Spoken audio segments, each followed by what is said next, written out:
दुनिया का सबसे खतरनाक टकराव शुरू हो चुका है और ये सिर्फ इजराइल और ईरान की लड़ाई नहीं है। ये लड़ाई है सभ्यता बनाम कट्टरता की, टेक्नोलॉजी बनाम प्रॉक्सी जिहाद की, और इस बार इसका असर भारत तक आ रहा है। ये सिर्फ मिसाइलों की लड़ाई नहीं है, ये दो सभ्यताओं की भिड़ंत है। एक तरफ यहूदी राष्ट्र इजराइल जो कहता है हम झुकते नहीं, दूसरी तरफ इस्लामी गणराज्य ईरान जो कहता है हम रुकते नहीं। और इस सब के बीच खड़ा है भारत एक चौराहे पर। 13 जून की सुबह इजराइल ने आसमान में बम बरसाए, ईरान के न्यूक्लियर ठिकाने जलने लगे, तेहरान थर्रा उठा। और फिर क्या था, ईरान ने किया पलटवार। इजराइल का तेल अबेब, बैट याम, टैमराह सब बन गए मिसाइलों का मैदान।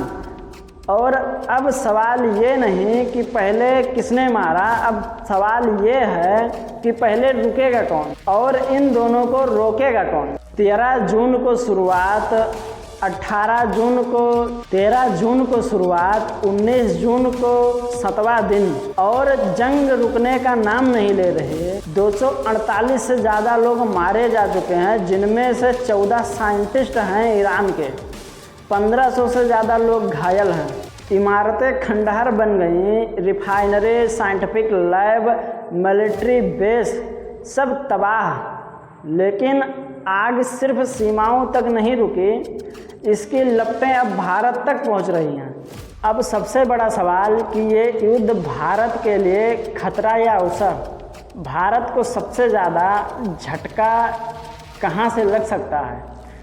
तो तेल महंगा हो सकता है। खाड़ी देशों जैसे कुवैत, दुबई, कतर आदि देशों में लाखों कामगार भारत के हैं, इनके ऊपर भी खतरा मंडरा रहा है। शेयर बाजार हिल सकता है। और भारत के लिए सबसे बड़ा खतरा चरमपंथ का खतरा है। भारत में ईरान समर्थक कट्टरपंथी संगठनों की गतिविधियां बढ़ सकती हैं।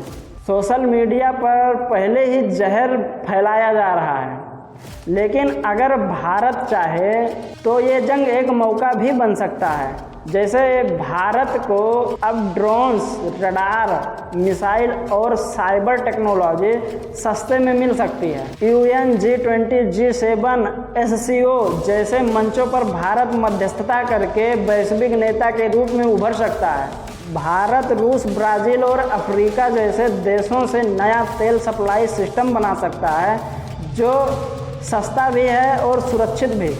धमकी से लेकर डर तक हर पल डरावना है। इजराइल कह रहा है हम पीछे हटने नहीं आए, हम ख़त्म करने आए हैं। ईरान चीख रहा है अब इजराइल ही नहीं, अमेरिका और UK भी हमारे निशाने पर हैं। डोनाल्ड ट्रंप खुलेआम कह रहे हैं तेहरान से भागो, हमारा आसमान पर कब्जा है। G7 चेतावनी दे चुका है बस करो वरना तीसरा विश्व युद्ध नज़दीक है। असली सवाल भारत अब क्या करे? क्या भारत बस तमाशा देखता रहेगा या इस जंग को अपने पक्ष में मोड़ेगा? क्या हमारी चुप्पी अगला खतरा बन सकता है या शांति की पहल भारत को दुनिया की आवाज़ बना देगी? युद्ध वहाँ हो रहा है लेकिन असर यहाँ महसूस हो रहा है।